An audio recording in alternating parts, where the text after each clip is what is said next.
There are moments when you start to believe the storm has passed, when the silence feels peaceful and the smile on their face feels genuine again. You begin to wonder if maybe, just maybe, they've changed. You hold on to that hope like sunlight after a long winter, thinking the pain is finally behind you. But my friend, not every calm sky means the storm is gone.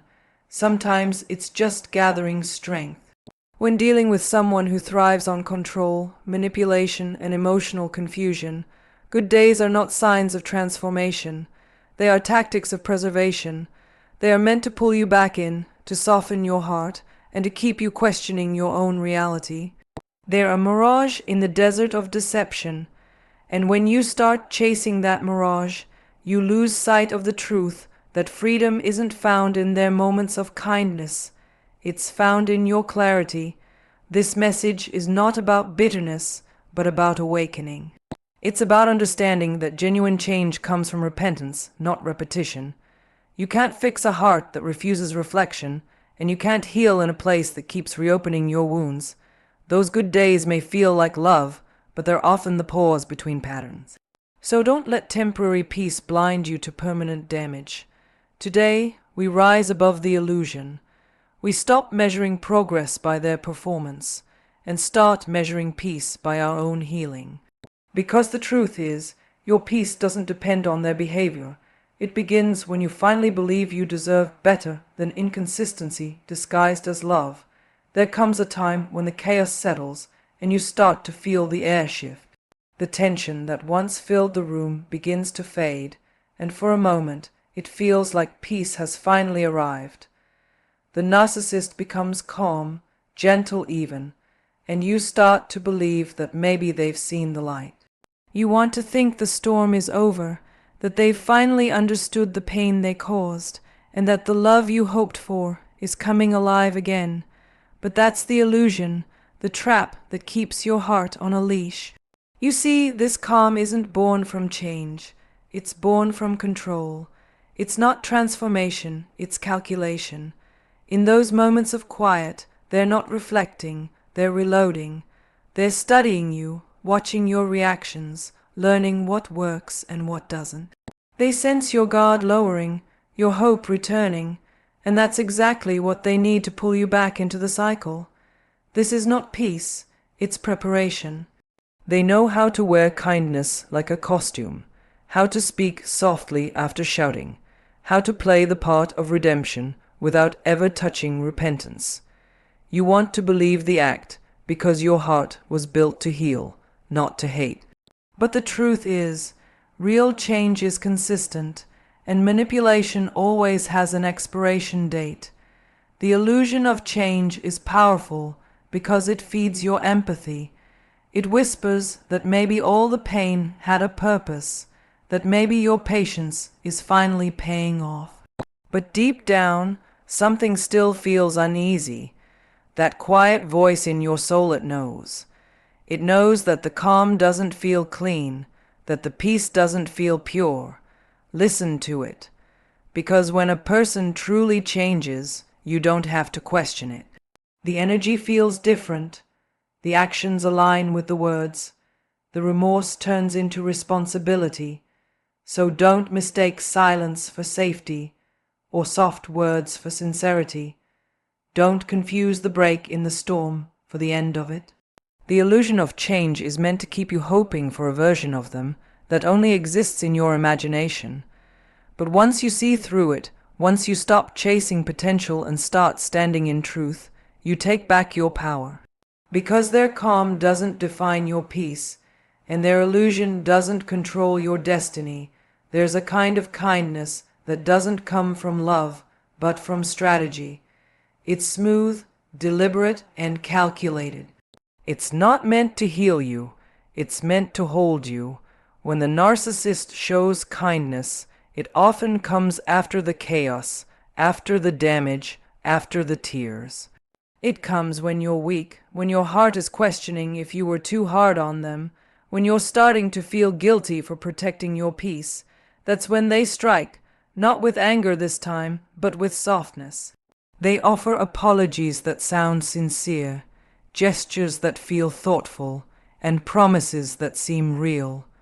But underneath all that charm, there's an agenda, a silent mission to regain the control they lost. This is how manipulation hides behind good behavior. It disguises itself as compassion, patience, and care. It's a show meant to rewrite your memory, to make you forget the pain and remember only the sweetness. And because you have a kind heart, you start to believe it. You want to believe that people can change, that love can win, that maybe this time will be different. But every time you forgive too quickly, every time you overlook the patterns, you give their performance power. Because for them, kindness is not connection. It's currency. They use it to buy their way back into your trust, to rent space in your mind, and to rebuild the bridge they burned, not to cross it with you, but to control what's on the other side. You must understand that genuine kindness doesn't need to prove itself. It's not transactional, it's not temporary, and it doesn't demand anything in return. When someone's good behavior only shows up when you start pulling away, that's not love, that's fear of losing control.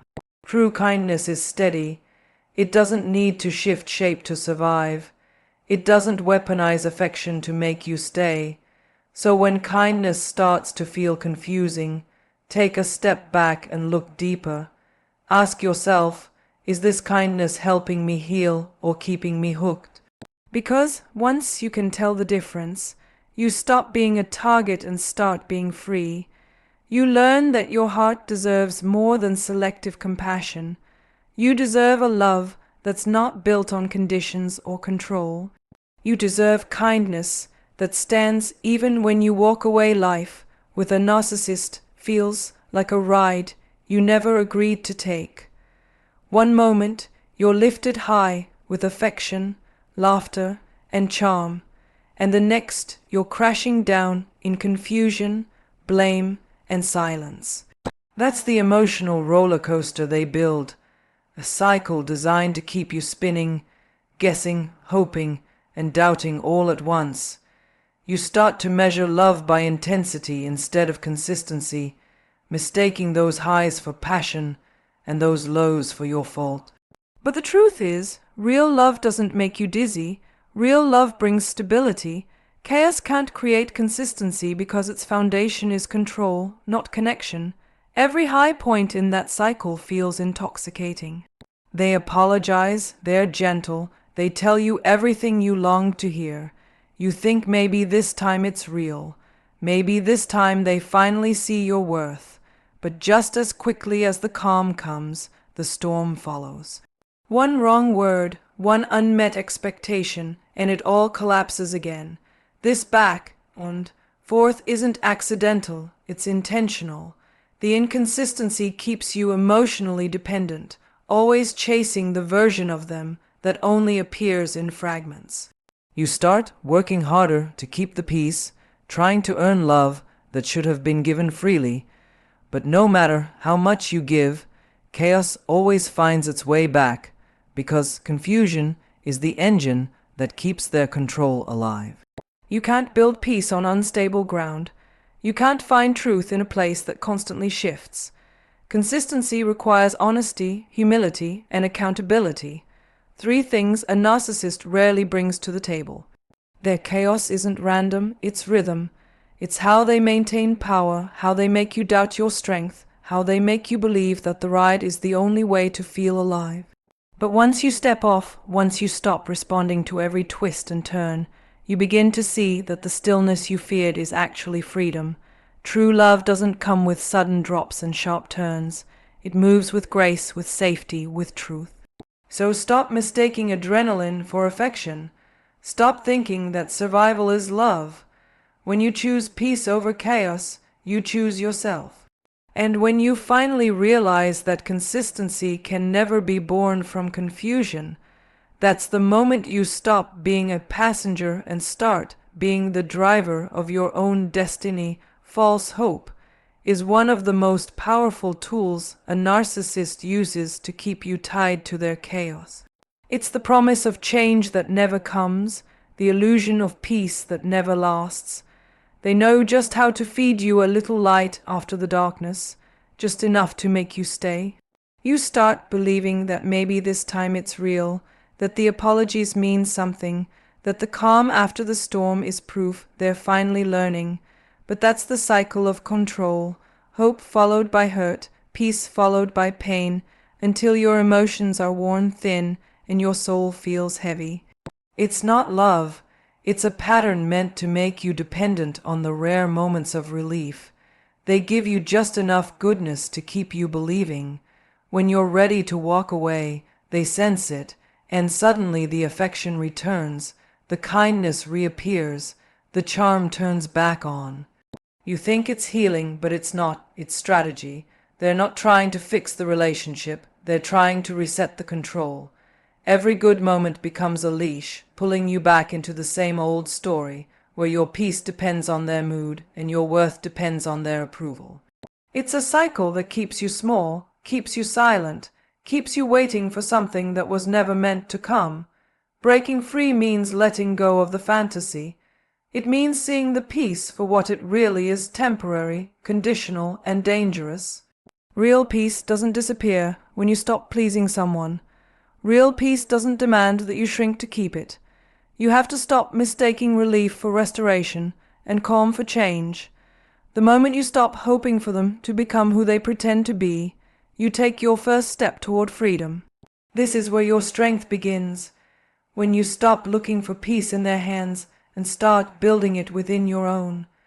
The silence after chaos will feel strange at first, even lonely, but that stillness, that quiet, that's not emptiness, it's healing. It's the sound of you reclaiming your power, your boundaries, your truth. The cycle ends the moment you stop believing their version of peace and start living your own. There comes a moment in every survivor's journey when you realize that waiting for them to change is the very thing keeping you stuck. You've spent so much time watching their moods, their actions, their words, hoping that something will finally shift, that they'll wake up and see the damage they've done. But the truth is, healing doesn't begin when they get better. Healing begins when you decide you're done letting their behavior define your worth. True healing starts with you, not with their apologies, not with their promises, but with your decision to rise. Every time they show you a glimpse of kindness, every time they act like the person you once fell for, your heart wants to believe it's progress. You want to think the pain had purpose, that your patience was worth it. But those moments are not your growth, they're distractions from it.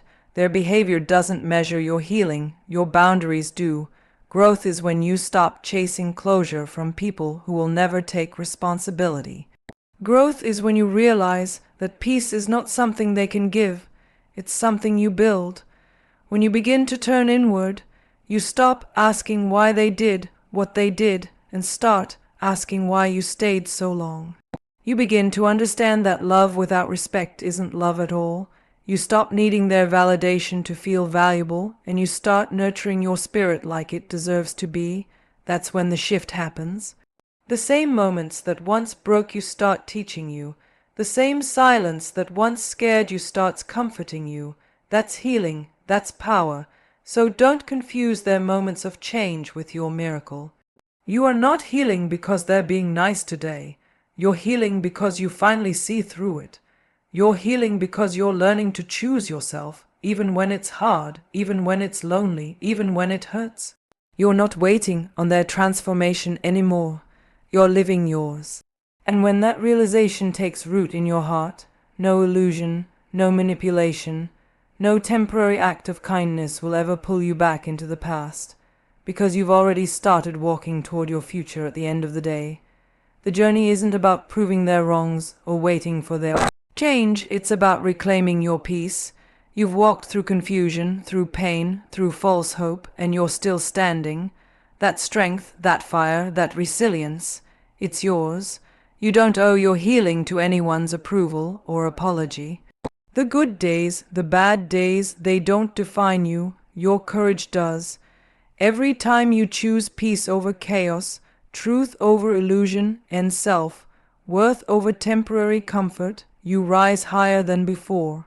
The storm may have shaken you, but it didn't destroy you. It revealed you. So stand tall, breathe deep, and keep walking forward, because the real victory isn't when the narcissist changes. It's when you no longer need them to. Your healing, your freedom, your future. They all begin the moment you finally believe you were never meant to live in pieces,